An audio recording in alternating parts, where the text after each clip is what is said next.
54 trailers. 54. Yes, not all of them were like super duper hype new first time looks, but it's 54 things that they showed at this show, and they actually had a lot of people coming up on stage to grab the awards. If you want to see the full list of reveals, then feel free to skip to the end of this video, and it's literally just gonna be a screenshot. We can't go over 50 trailers in one video, because otherwise we would be here for like hours. And also, Samurai Kibiji, I like to build game hype with you. I really apologize about what happened last night. Just, I don't know, OBS and internet was just crapping out on me. Did get you a few recordings of reactions, so playlist up there. But yeah, Remnant 2, Tekken 8, those are two that I have highlighted that like, they look cool.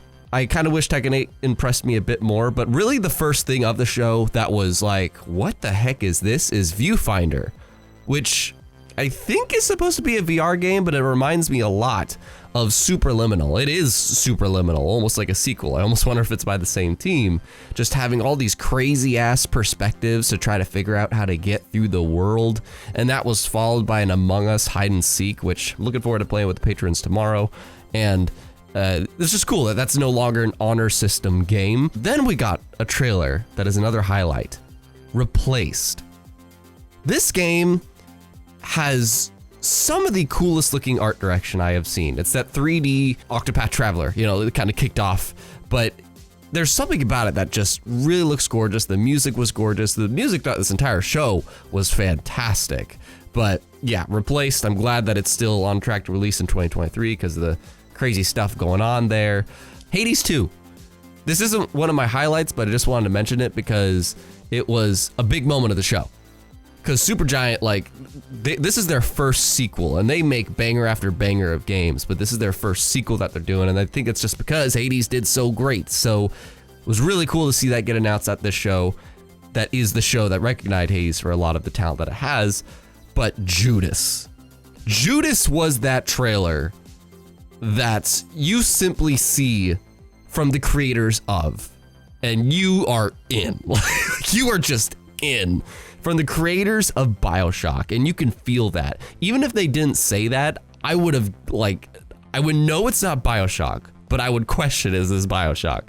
And every BioShock has had such phenomenal gameplay, story, characters, just tone.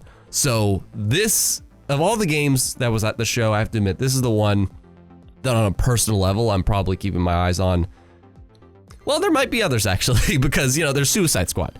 Suicide Squad is from one of my favorite studios, Rocksteady, and this game didn't quite have me sold.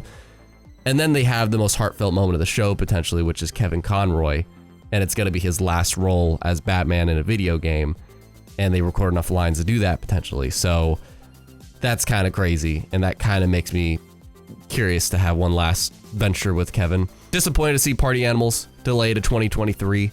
That was one of my most, you know, I wanted to play that game a lot this year, but didn't hear anything about it, so it makes sense. We didn't hear a lot from Xbox, actually, which might be its own video. Let me know if you would want that down below.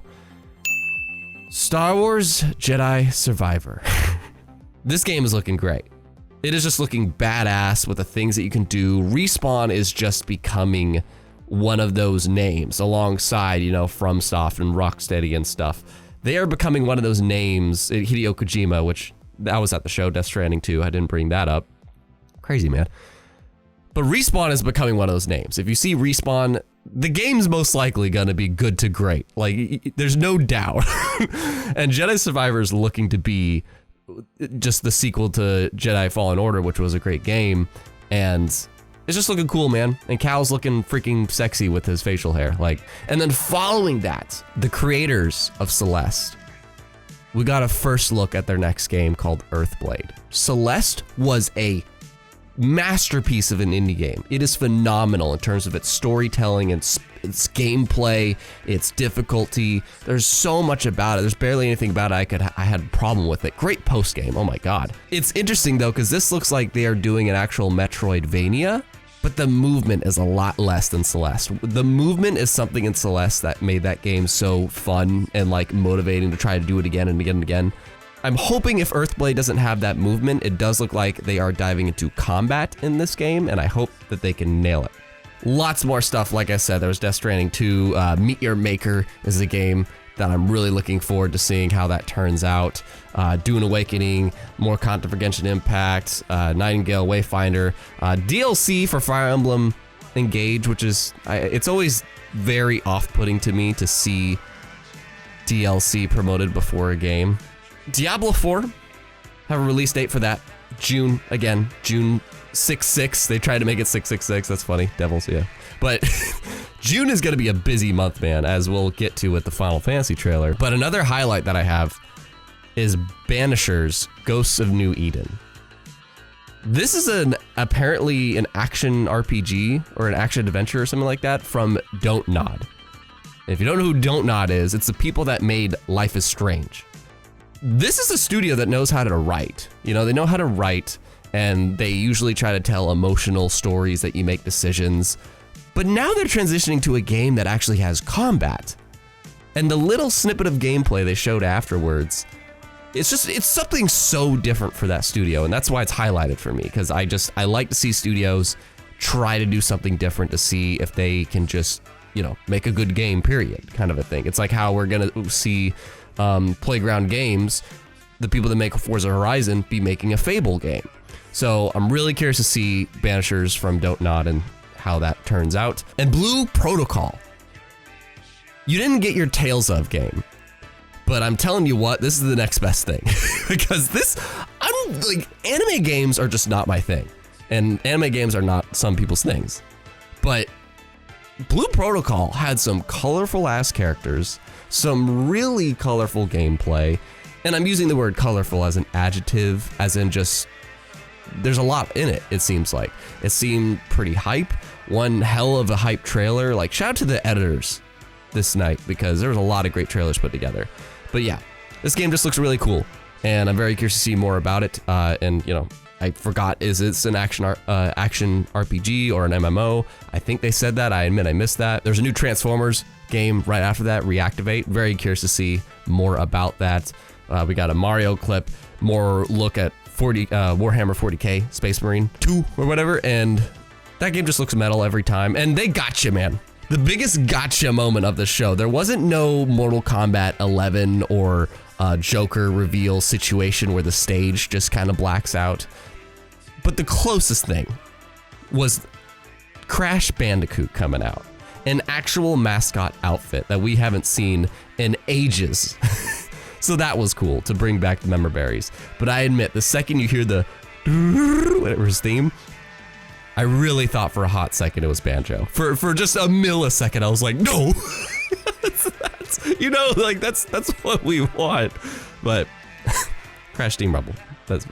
We're getting that next year. It's a 4v4 Rumble game. But anyways, Crime Boss Rockay City has a lot of cast. It's straight up, they're marketing it as if it's like going to be a movie or TV show. Chuck Norris is in it. I don't know. I don't know about this game. But speaking of cast, Idris Elba is going to be in the Cyberpunk 2077 DLC.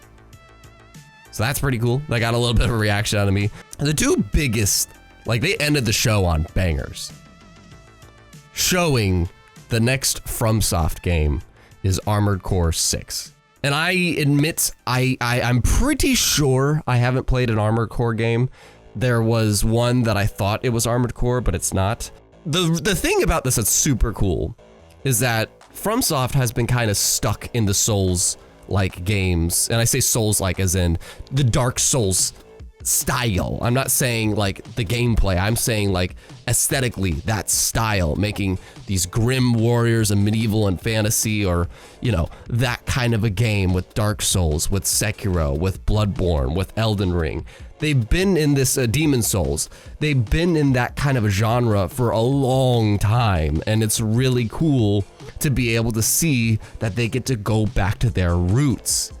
Because like I was saying earlier with Respawn, From Software is now one of those game devs that has so much clout that they could just make whatever game they freaking want. If they want to make a game, all they have to do is say, we want to make it, and the publishers are going to fight over the rights. And in this case, Bandai Namco got it.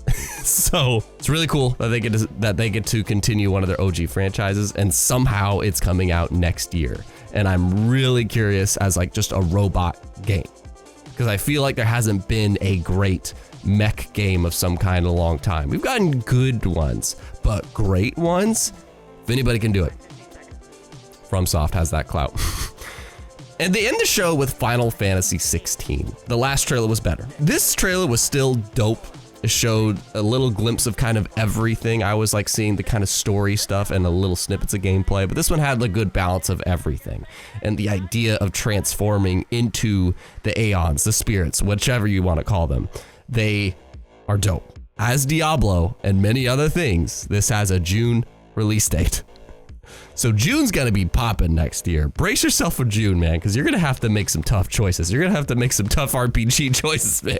There's so many trailers. Like I said, there was 54 trailers. Yes, like a dozen of them were kind of just ports or a little thingy. They weren't like a big reveal, but there was so much at this show, and I thought the awards were handled super well. You know, they allowed people to actually accept things. And the literal only cons I have of the show is, yes, they still had a couple portions where they just breezed through a lot of the nominees, and I think that they should have cut out maybe 10 trailers, like just limit it up to 40, because 30 to 40 is a lot already. So yeah, I think they could have cut out a solid dozen trailers in order to give more nominee categories the time to accept their awards, just like they did in the pre-show. The pre-show, they were nailing it with the awards, allowing people to accept and give a brief speech. And Chris Judge winning Best Performance, he totally deserves it, but that speech went on far too long. No disrespect to him, it's just in respect to the other people and to keep the show going.